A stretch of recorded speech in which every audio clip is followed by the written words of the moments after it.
एक व्यक्ति की लाश मिलती है और उस लाश पर ना कोई कपड़ा था और उसके भी लगभग 3 टुकड़े किए गए थे।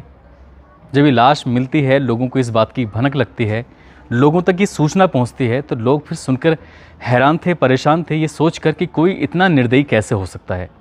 जब लोगों ने इस घटना के बारे में अंदर तक जानने की कोशिश की तो लोगों को लगा कि ये तो कदम बहुत सही उठाया गया है, मगर कानून इस बात की इजाज़त नहीं देता। हालांकि कुछ लोग मजबूरी में आकर, क्योंकि कानून से जो इंसाफ मिलता है उसमें होने वाली लेट लतीफ़ी के चलते कुछ लोग कानून अपने हाथ में ले लेते हैं। और आज की इस घटना में भी कुछ ऐसे ही हुआ था। उस व्यक्ति को इंसाफ नहीं मिल रहा था, इसलिए उसने ऐसा कदम उठाया जिसकी चर्चा आज न केवल उस प्रदेश में हो रही है बल्कि आसपास के सभी जगहों पर हो रही है। आदाब, नमस्कार, सत श्री अकाल। मैं उस्मान सैफ़ी। आज की जो सच्ची घटना मैं आपको सुनाने जा रहा हूँ, ये सच्ची घटना है मध्य प्रदेश का एक ज़िला है खंडवा और इसी ज़िले का एक थाना लगता है नर्मदा नगर। दरअसल 27 मार्च 2022 की सुबह लगभग 6:30 या 7 बजे के आसपास का वाक़या रहा होगा। सुक्तापुर एक गांव लगता है, वहां का निवासी नरेंद्र कुमार, जो कि पूजा पाठ करने के लिए अजनाल नदी पर गया हुआ था। वहां जाकर उसने पहले पूजा करने से पहले जब नदी में नहाने के लिए उतरता है तो वो देखता है कि जगह जगह खून के छींटे पड़े हुए थे। हालांकि शुरुआत में उसने इस बात का बिल्कुल कोई अंदाज़ा नहीं लगाया कि ये खून, ये छींटे कहाँ से आए होंगे। मगर जैसे ही वो नदी के अंदर जाता है और नहाने के लिए जब डुबकी लगाता है तो उसके हाथ में एक व्यक्ति का सर आ जाता है और उस सर को हाथ में देखकर उसकी चीख निकल जाती है। वो ज़ोर ज़ोर से चिल्लाने लगता है। जैसे तैसे कपड़े पहनकर वो सीधा सुक्तापुर गांव की तरफ भाग जाता है और वहां जाकर सरपंच यानी कि शिवराज सिंह के पास जाकर कहता है कि सरपंच जी, मैंने अपनी आंखों से जो देखा है वो वाकई बहुत ख़तरनाक है, बहुत ही भयानक है। वो पूछते हैं कि आखिरकार तुमने क्या देखा है? तो कहता है कि मैंने अपने हाथों में एक व्यक्ति का सर देखा था, साथ ही मैंने देखा कि उसके जो शरीर के बाकी हिस्से हैं उन हिस्सों को कुत्ते नोच कर खा रहे थे। बस ये बात देखकर उस इलाके के, इस गांव के जो सरपंच थे वो पुलिस को फ़ोन करते हैं। पुलिस मौके पर पहुंचती है और मामले की जांच पड़ताल में जुट जाती है। न केवल वहां पर इस नर्मदा नगर की पुलिस पहुंचती है बल्कि डॉग स्क्वाड से लेकर सर्विलांस टीम, फॉरेंसिक टीम, सभी टीम पहुंच जाती हैं और ये जांच पड़ताल में जुट जाती हैं कि आखिरकार इस व्यक्ति के साथ ऐसा क्या हुआ है, किसने इसको मारा है, क्यों मारा है। गोताखोरों की मदद से जो शरीर के बाकी हिस्से थे उनको तलाश करने की कोशिश की जाती है। सर अलग था, धड़ अलग था और दोनों पैर अलग थे, यानी कि शरीर के उसने 3 टुकड़े किए थे। वो 3 टुकड़े करने वाला कौन व्यक्ति है, आखिरकार ये व्यक्ति कौन है मरने वाला, अब इस बात की भी शनाख्त करना पुलिस के लिए एक चुनौती बन चुका था। पुलिस ने उस कटे हुए सर को फ़ोटो खींचा और सोशल मीडिया पर अपलोड कर दिया, ये जानने के लिए कि आखिरकार किसका ये सर है। पुलिस को हालांकि ज़्यादा मशक्क़त नहीं करनी पड़ी, क्योंकि एक गांव लगता है पास का, एक बोडाली गांव है, वहां का रहने वाला 55 साल का एक व्यक्ति जिसका नाम है त्रिलोक चंद।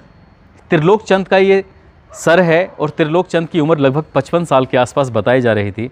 पुलिस उसकी जब गांव जाती है बोडाली, वहां जाकर पूछताछ करती है कि आखिरकार उसकी किसी से कोई दुश्मनी तो नहीं थी।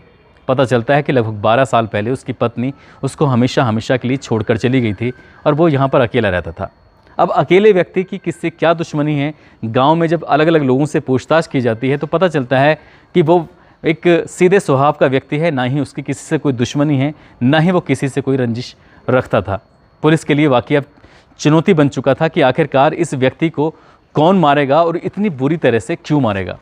जिस तरह से ये हत्या की गई थी, जिस तरह से ये कत्ल किया गया था, उससे साफ जाहिर हो रहा था कि हत्या करने वाले की इससे इतनी ज़्यादा दुश्मनी थी कि उसने इसके न केवल लाश के टुकड़े किए बल्कि टुकड़े करके नदी में फेंके और उसके बाद उसके शरीर को कुत्तों को खिला दिया गया था। पुलिस अब इसकी मामले की पड़ताल में जुट जाती है, गांव के अलग अलग लोगों से पूछताछ करने की कोशिश करती है, जानने की कोशिश करती है कि क्या तुमने इसको कभी देखा था, कैसे देखा था, ये क्या उसके करीबी कौन व्यक्ति है। जब पुलिस अलग अलग लोगों से पूछताछ करती है तो गांव का एक व्यक्ति कहता है कि साहब, मैंने 26 मार्च की शाम को इसे गांव के ही 2 व्यक्तियों के साथ देखा था, यानी कि गांव के एक व्यक्ति के साथ देखा था, दूसरा उसका रिश्तेदार इनकी सगा साला था और वो कोई और व्यक्ति नहीं, वो था छुन्नू। छुन्नू ने अभी कुछ ही दिन पहले ही इसी त्रिलोक चंद से कुछ ज़मीन ली थी अपना घर बनाने के लिए। पुलिस जब इससे और पड़ताल करती है, इसकी तलाश करने की कोशिश करती है, घर पर पत्नी मिलती है, वो कहती है मुझे नहीं पता कि वो कहाँ है। आखिरकार पुलिस कड़ी मशक्क़त के बाद यानी कि 28 मार्च को इन्हें गिरफ़्तार कर लेती है और गिरफ़्तार करने के बाद छुन्नू और उसका जो साला है उमेश, उस दोनों को गिरफ्तार करने के बाद इनसे पूछताछ करने की कोशिश करती है। साथ ही इनके अलावा 2 और व्यक्तियों को हिरासत में लिया गया था। जब इनसे सवाल पर सवाल किए जाते हैं तो ये जवाब देने में थोड़ी आनाकानी कर रहे थे, लेकिन पुलिस जब सख्ती से पूछताछ करती है तो वाकई चौंकाने वाले खुलासे करते हैं। वो कहते हैं कि साहब, हमने अपना घर बनाने के लिए इस व्यक्ति से कुछ ज़मीन ली थी, बस उसके पैसे भी दिए थे, कोई ऐसी बात नहीं, कोई हमने बेईमानी नहीं की, मगर ये व्यक्ति मेरी बेटी पर एक बार नहीं बल्कि बार बार गंदी नज़र रखता था, उसके साथ अभद्र व्यवहार करता था, उसको गंदी नज़र से न केवल देखता था बल्कि गंदी नीयत से उसको छूता भी था। पहले लगभग 1 महीना या 1.5 महीने पुरानी बात है, जब इस बेटी के साथ ऐसी कोई गलत हरकत हुई थी तो उस बेटी ने रोते हुए अपने पिता से कहा कि पिताजी, मुझे गांव के वो अंकल जी मुझे छेड़ते हैं, मुझसे बदतमीजी करते हैं। पहली बार जाकर छुन्नू ने उसके हाथ पैर जोड़े, कहा कि मेरी बेटी के साथ जो तुमने किया है भविष्य में मत करना, अच्छा नहीं लगता, और ये करोगे तो मैं पुलिस के पास जाऊंगा। मगर त्रिलोक चंद के जो हौसले थे उससे बढ़ रहे थे। उसने डांट डपट के उस व्यक्ति को शांत कर दिया और फिर दूसरी बार उसने वैसी ही हरकत की। न केवल दूसरी बार की बल्कि तीसरी बार भी उसने ऐसी ही हरकत की, और ये महज 1-1.5 महीने के अंतराल में ही उस 14 साल की लड़की के साथ वो बार बार ऐसी घटनाओं को अंजाम दे रहा था। और ऐसी ही घटना की थी उसने 26 मार्च 2022 को, लगभग 3 बजे के आसपास का वाक़या था। इस लड़की को जब ये अपने घर पर मौजूद थी तब ये त्रिलोक चंद उसके घर पहुंचता है और उस लड़की को बुरी नीयत से दबोच लेता है, उसके साथ ज़बरदस्ती करने की कोशिश करता है। जब इस बात का ये लड़की अपने पिता से बोलती है, पिता से शिकायत करती है रोते हुए, तो उसके पिता के आग बबूला हो जाता है और अपने साले यानी उमेश को फ़ोन करता है, कहता है कि तुमसे बहुत ज़रूरी काम है, जहाँ भी हो तुम बस जल्दी से आ जाओ।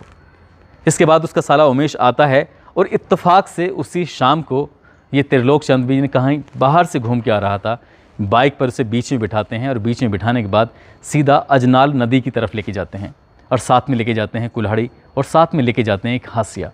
वहाँ ले जाकर उससे कहते हैं कि तुमसे मैंने कितनी बार कहा था तुम मेरी बेटी के साथ इस तरह से छेड़छाड़ मत किया करो, उसके साथ ऐसी बदतमीजी मत किया करो। लाख समझाने के बाद भी तुम नहीं माने।